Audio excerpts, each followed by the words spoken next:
This, for now, is Young Gun, a podcast about Bryce Young and the Carolina Panthers. I'm Demetri, a Bama grad. She is Lauren Brownlow, the biggest Panthers fan I know. And this show was built on looking at the team with a microscope on their new franchise quarterback. Lauren, today is the beginning of a new era. Yes. We don't quite know yet what the show is going to be called going forward, but I had suggestions, but I want to hear them, because here's the thing. We've decided we've got to turn the page, right? We've got to leave the Young Gun name in the past. We are cutting Bryce Young. What? No. I'm just joking. That's guys. right. The Panthers are married to him. We aren't. But we've got to figure out what this show is going to be going forward, because obviously we're still going to be a Panthers-focused podcast. By virtue of being the starting quarterback, Bryce will be a big part of the discussion, but this is not solely built that way anymore.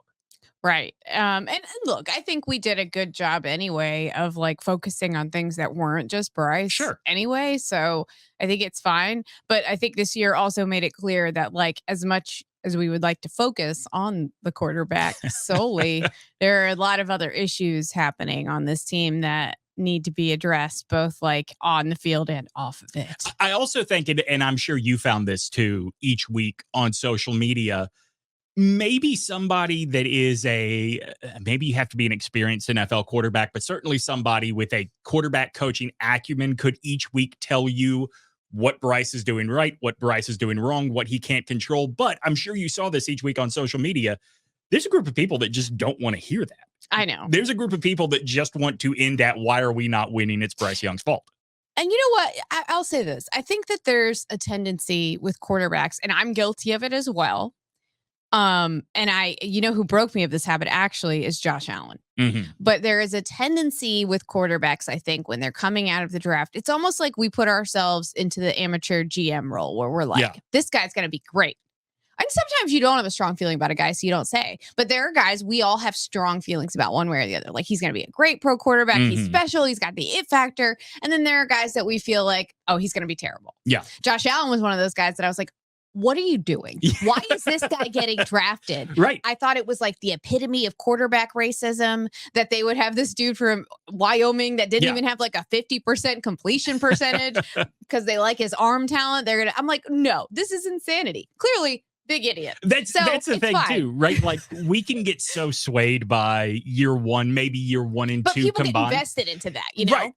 And it can go the other way too, right? Like, Jameis Winston looked like there was really an NFL quarterback in there, NFL starting quarterback in there his first 2 years in Tampa. The thing with Jameis is there is, but right. Or there was, but it's just Jameis is Jameis. And that's the problem, right? Like, it could all fall apart or suddenly come together for so many different reasons. For sure. So it's not like we're not going to talk about Bryce anymore. It's just not going to be the centerpiece of this show anymore. Exactly. All right. So give me some of your suggestions for the new name. Well, I gave you one the other day, a little obscene, so we might have some issues, but we're fucked. Yeah. Because that's kind of like the current state of the Carolina Panthers, that I feel like what's going on right now, like big picture, is that's the case.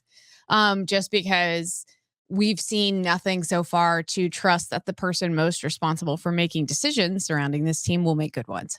One of the most popular podcasts around is that one that Jason Bateman, Will Arnett, and Sean Hayes do, Smartless. We could be hopeless. Hopeless? True. Because, that is kind of the way it feels. I was hoping Masochist. Yeah. Something about masochism. Maybe that could draw in multiple audiences. Who knows? That's true. Maybe we could have people that come thinking it's one thing and then get hooked on what it is. Like, I hate myself. Ooh. I hate myself, a Carolina Panthers podcast. I mean, it's kind of the mantra, Yeah. You know what's so funny too is this is how broken I am, right? I'm so broken that I'm watching the playoffs, which, by the way, can I just say, it feels like a weight lifted off me to watch competent football, especially offensive football. Yeah. I'm like, this is nice. Yeah. I missed it. I was watching the Lions Buccaneers game yesterday and realizing I'm not invested in this at all. So it doesn't matter to me who wins this game. Oh, for even as a Bucs? I mean, I would have preferred they win, I even said this to myself. I was like, no, how many people on this planet care that this particular Bucs team wins this game. So not enough. When were you and I out? I guess it's when we were all out at dinner the other night. And we were all out at dinner the other night. And the Buccaneers-Eagles game was on. And I said, I found that Baker Mayfield made it pretty easy to dismiss any feelings I have for this team because he seems like the epitome of we can't decide what we're going to do. We're just going cheap rather than committing to a rebuild or committing to going for it. In some ways, it feels like a little bit of both a trend and it feels like something that the Panthers have tried to attempt in the past, sort of, although you don't give Sam Darnold that much money ever even for something not football related. Why? Yeah. But, I mean, it felt like that because it's like, oh, they're trying to get a guy that they feel like still has something in the tank that maybe not a lot of other teams want. It's in my opinion, it's what Teddy Bridgewater could have been to this team because he was fine. Yeah. He wasn't great. He was not bad at all. He was good. He was fine. He was never going to win you games by himself, but he was also never going to lose you games by himself. That's fine. But in the beginning, he wasn't going to lose you games by himself. Right. Okay. In the beginning, but I'm just saying in the beginning, that's okay. They haven't had a quarterback that good since, and that's saying a lot. It really is. Because he wasn't amazing. He was fine. But you will take fine in the NFL, especially if you're more than fine at other spots. And I think Jared Goff, for example, a fine quarterback. Nobody's going to call him Peyton Manning. Right. But you don't need him to be Peyton Manning. And they've done good things with him offensively. And you don't have to talk about him as if he's the second coming of Joe Montana, which is almost refreshing to me. It's like you don't have to talk about him like he's Trent Dilfer because he's not, but you also don't have to talk about him like he's Tom Brady. It was interesting watching both of the NFC divisional round games because of the quarterback matchups. They were sort of sold packaged, I guess, as the forgotten guys playing against each other, right? You had literally Mr. Irrelevant and Brock Purdy and Jordan Love, who would he sit for 3 years before he finally became the starter? Yeah, I think so. At Green Bay. And then the guys that were number one overall picks cast off from their original team. And it was making me really frustrated because you cannot put the cast off of Baker Mayfield and the cast off of Jared Goff in the same category. Baker Mayfield has had 3 teams say you are not our future. Look, when we talk about say we're wrong about quarterbacks, at least to a degree. I didn't think Baker was going to find success anywhere. Yeah, but I should have remembered that. Where guys go to escape the Panthers, they thrive. We should come up with a name for that. I think I was going to call it yesterday. I came up with Pets. Panthers elsewhere thriving. And so I was wrong about that. Yeah. I'll eat that, but you know what? No one cared that much whether or not the Bucs won, partially because are we not all Lions fans now? It's true. I've adopted them anyway. I've adopted one team on each side for my playoff rooting interest, which was not hard. I didn't have to pick because I already knew who I wanted to win on each side. The Lions were one because I love the Lions. I love Dan Campbell. He was tomatoey red all game. Relatable for me when I'm stressed and indoors and in a warm environment.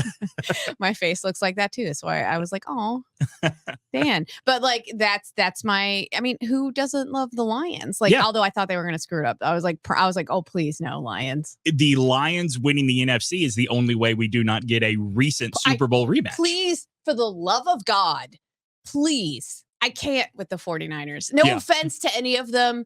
They seem fine. By the way, must have felt familiar for Christian McCaffrey to be forgotten about during important times. Right. He must have felt like he was right back in Charlotte. It is. Or to be nursing an injury during important times. No offense to Christian. I don't know what it is that's my drawback with the 49ers. But it's the way people talk about the 49ers. It's nothing to do with the 49ers themselves. Well, a little bit. See, I'll be honest with you. I don't like Joey Bosa at all. I don't like Brock Purdy. I don't dislike him as a person because it's not his fault. But he sure is leaning into it. Well, why wouldn't you do that? No, I understand that. But it's that makes it hard for me. Because I watch him and I think, you're not good. I'm not saying he's bad. You want him to go out there and be like, actually, I know that I'm not. I just want him to go out there after games, after they win games, and say, thank God for Brandon Ayuk. Thank God for Debo Samuel. Thank God for Christian McCaffrey. Every quarterback says those things. I can't do this. That's what I want him to say. Listen, when the moment you could hear it in their voices. the happiness in their voice because they were rooting for it so hard. His game-winning drive. Look at him here to prove to the world. Right. That I'm like, oh, there is also no. And it's not his fault. What's he going to do? Not win the game? But I'm sitting there like wishing in my head so hard that this does not happen. There is also an element for me, and always has been, with the Shanahan family. Yeah, I get that. Like, I don't have strong feelings about them either way, but I understand why. It took literally one of the 3 or 4 best quarterbacks we have ever seen to make them look even not incompetent. I know. You know, I mean, No, I get it. I get what you're saying. But yeah, so like, please be, will anyone be cheering for the 49ers except 49ers fans? Maybe. Oh, that's a good question. Probably not, right? I mean, I'm not. I'm all in on the Lions. I don't know their chants or anything. I don't know the hashtags. Sure. Whatever. I'm in with Detroit, but I'm also in with the Ravens. So if they have to play each other, don't make me choose between Lamar. Yeah. And Dan Campbell? No, I can't. How do I choose? At least I know I won't be pissed either way. And that's a nice feeling. Because most Super Bowls, you're pissed, like, when one team is going to win. Or at least a little annoyed. Right. Because you're like, ugh. Who do we get for the halftime show this year? I don't remember. Me neither. They asked Taylor Swift if That's right. She said no. Do you think that, and that was pre... I think it's R&B. I did hear... Oh, it's Usher, right? Is it? Ooh. I'm pretty sure it's Usher. Hello, Usher. I wonder if they ask her to do the next Super Bowl now that she is part of the NFL family. Would she say yes? I don't think she's part of the NFL family. You don't think so? What, do you think she's doing it on spec? They're going to have to pay. That was part of their issue. Yeah, that's true. I forgot about that. They don't like to pay much for these types of things. I mean, they'll pay, obviously. But here's the thing. Like, it's presented by Apple. Apple could pay. Right? Like, I don't get me wrong. The NFL should definitely shell out for the Super Bowl halftime show, but we forget they sell that spot. It should be up to formerly Pepsi and now Apple to make that right with the artist if they really want somebody. That's a good point. I mean, listen, I would if I were them. And look, you know what? I am proud of them for understand. Like, that's the thing. Well, people forget about the NFL, for all the people that complain about the crowd shots of Taylor Swift, which cry more, literally. I don't. Y'all are the whiniest bunch of whiners ever. I do not care. With all the ancillary stuff we have to deal with on most broadcasts. Right. Sorry, I had to sit through a Cowboys Ring of Honor ceremony halftime. You're going to complain to me that they show Taylor Swift in the box for 1.5 seconds? Right. Go away forever. Right. You try watching the Panthers regularly and seeing over and over again the same shot of Dave Tepper looking all sour-faced in his box. Well, I mean, to be fair, if you don't cut to him, you might miss a drink being thrown. So that's true. That's where the action is with the Carolina Panthers. No, yeah, but like, I mean, look, I just, that part exhausted me this weekend. Oh, we show her too much. And shut up, Tony Dungy, like forever. Yeah. Seriously. No one asked you. No one asked you. I was watching. Yes, that's the problem. That's why I thought people weren't watching because the NFL went woke. Well, which is it? Now, which is it? Which reason are you picking now? There is no, and so Tony Dungy is what made me think of this. I was watching that Buccaneers-Lions game, and at halftime, their panel was some, talking head broadcast I've never seen before. And Chris Sims, Jason Garrett, and whichever McCourty twin it is that they have. If your panel of an NFL playoff game's best player is a McCourty twin, you need to go back to the drawing board. Come on. Like that is the absolute worst. And I love Maria Taylor. Yeah, I wish she's the best on that panel. I wish he had stayed to take over College Game Day at ESPN. I like Rodney Harrison. I don't, for his TV presence, I don't Rodney's dislike Chris Sims. I don't think he's particularly smart, but I don't dislike his presence on screen. You know what I'll think of every time I see him for the rest of my life? What's that? What happened to his internal organs against the Panthers? Oh, right. I was about to say, there's so many objectionable things That's you really could think of with Chris every time Sims. I see him, I think about, what was it, like his pancreas or something that I was like, excuse me? It was his spleen, right? Oh, spleen. You're right. Yeah. And I'm like, oh, yeah, that's horrifying. So every time I see him, I think about that. But like Tony Dungy is a snooze. Mike Florio at best, and at worst, like the older he gets, the more like problematic takes he has, in my opinion. Yeah, well, take it from somebody that rooted for him as a teenager when he was coaching the Buccaneers. These aren't new. Oh, these aren't new at all. Well, he came across very differently, like to the wider public. Do you know why? Because he had. I truly believe this is it. He had the cosign of Dan Patrick. I could see that. Yeah. All right, let's wrap up today talking about the various searches. Do you have a strong feeling? It's funny, I saw this for the first time this weekend.